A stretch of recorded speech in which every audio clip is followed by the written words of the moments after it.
Yo, yo, yo, yo. Welcome to the Hoops Rehab Show on a Sunday night. Not so good of a night for the Lakers, but this is where we are. Down 3-2-1.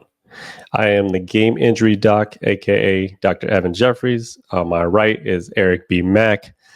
How you doing, Eric? Not good, man. Terrible day.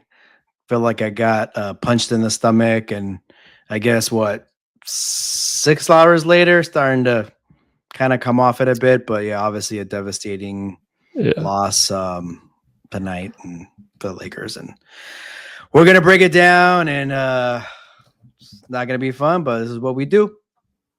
Yeah, as always, if you don't follow us at Game Injury Doc on all the platforms, Instagram, Twitter, TikTok, and Eric B. Mack on Instagram and Twitter. And then we have the Hoops Rehab Show on YouTube. So please follow that. And then always like, subscribe, download, especially with our Apple podcast and our Spotify podcast, which will be released in the morning if you miss this live show.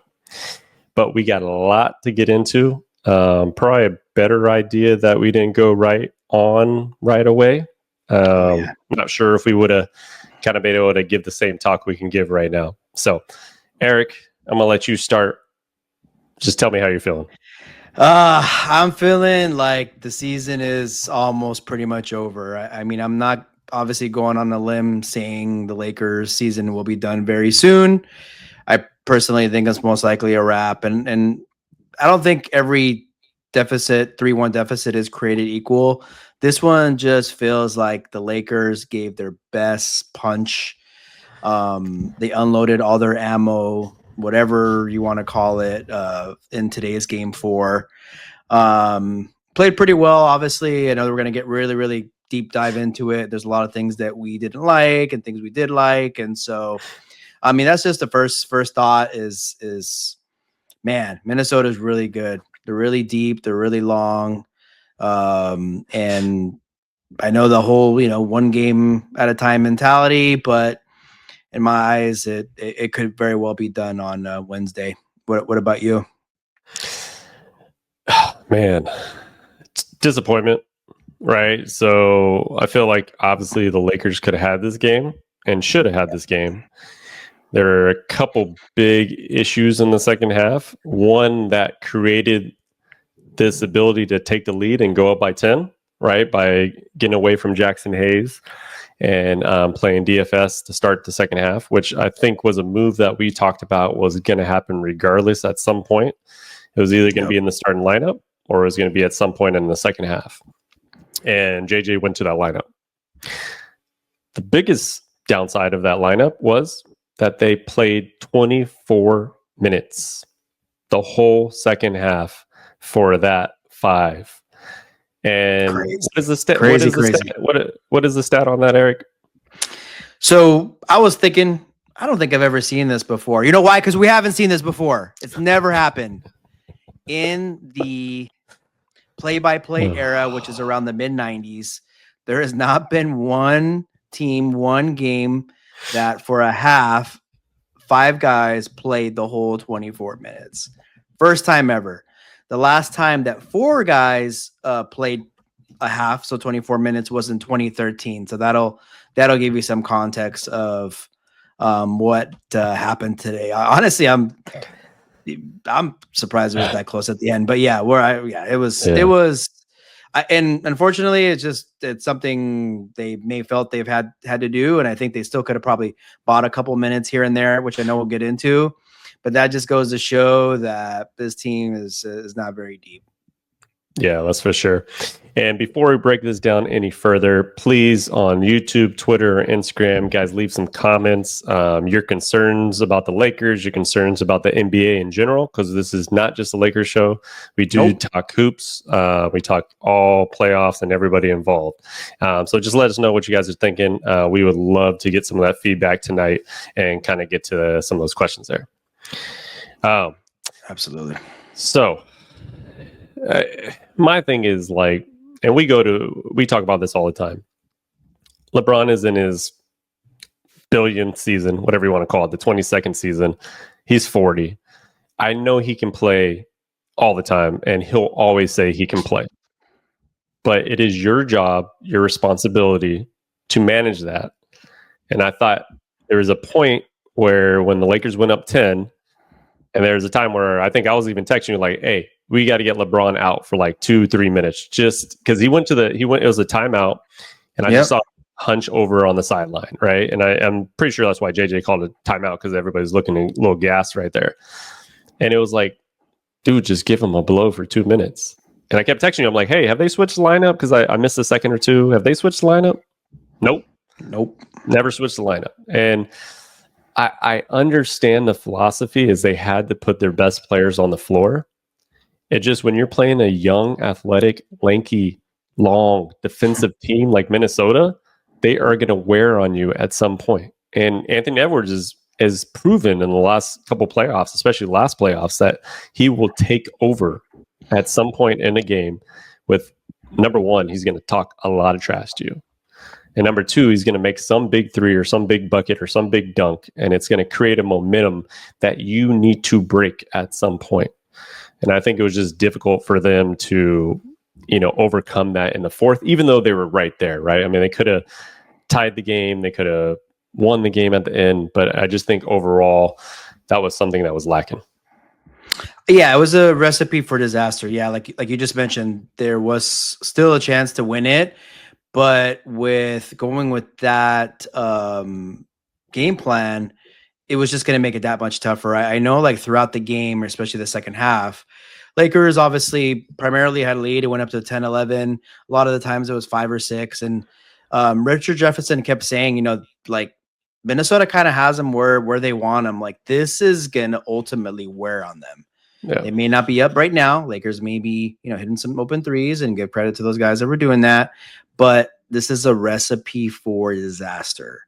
And, LeBron, right? 22nd year. But it's like he's out there, right? 2 straight fourth quarters, 0 points. I mean, I hate to throw that out there, but it's real. It's real. And so game 3, as you guys recall, it was a tie game with about 4 minutes and 30 seconds left. Yep. And then this one had a similar feel. It was obviously a lot closer at the end, but Warriors, Minnesota went on their run. And so, yeah, I mean, honestly, it was interesting because I thought that Jackson Hayes' 4 minutes to start the game were probably his best of the series so far. Yeah. Yeah. And then he got 2 fouls. Yes. And I was a little interested to see if they came out with him in the third. However, you can't really say much about that because they dominated the beginning of the third. So it's like they made the right choice there. But I mean, like you and I were texting, like we were talking about, okay, they got 3 or 4 timeouts. Like if we're game planning on how they should use their timeouts, maybe using them every few minutes, then they really needed to strategize something to get these guys a few minutes below. So, I mean, hindsight's obviously 2020, but I think with that, it could have helped tremendously.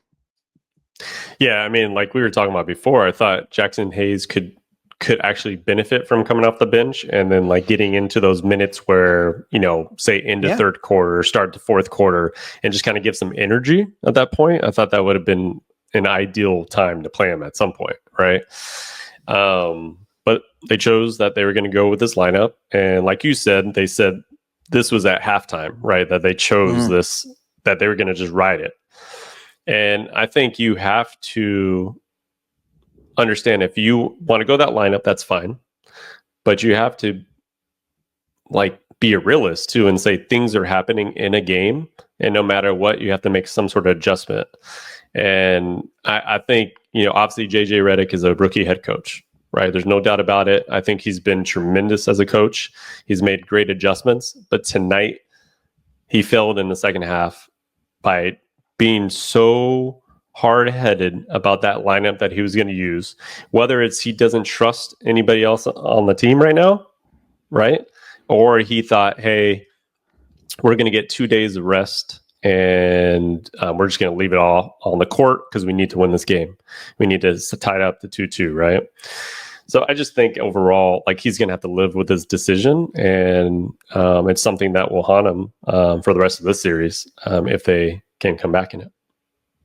Yeah, if any of you are thinking that Lakers did not think this was a must win, then I mean, I don't know what to tell you because they thought obviously it was because the strategy they went with was like, we have to get this win. And yes, we'll have 2 days off. And now they'll still get their 2 days off. And so they should be fine for Wednesday. But yeah, I mean, it was very true. Like, probably like that first or, kind of rookie head coaching mistake. Like, sure, you had a plan.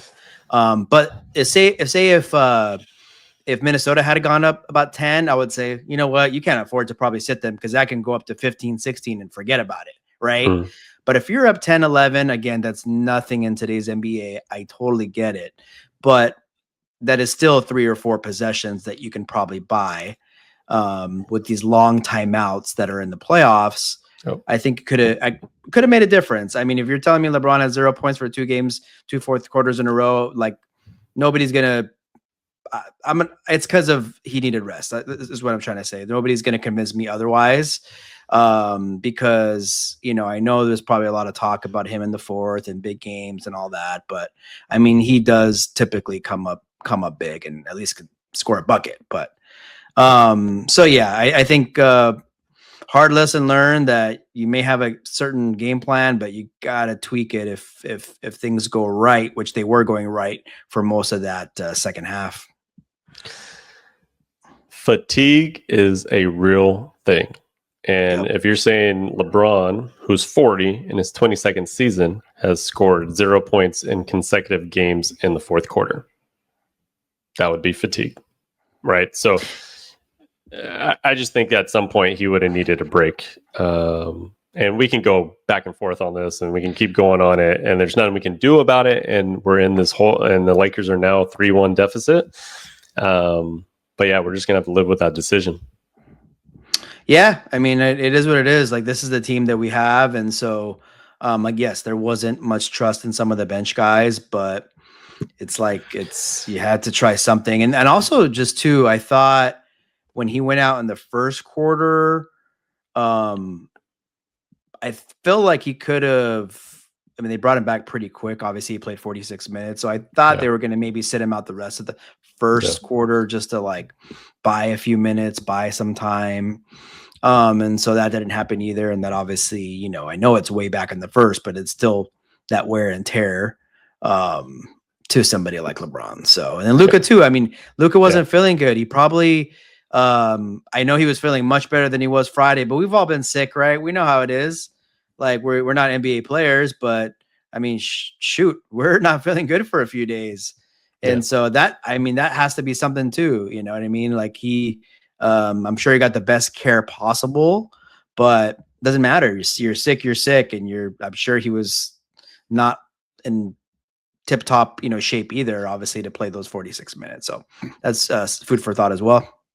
Yeah, I mean, I was going to say the same thing with Luka. I mean, 46 minutes after just being pretty sick. And like, I don't think Luka's one, from following his career and kind of looking at it, is he's not a heavy minutes guy. Yes, he's going to play a lot of minutes, but it's not like a usual, like, hey, Luka can go all game and not be gassed, right? So that's another player that would get gassed, which Luka looked like he was getting a little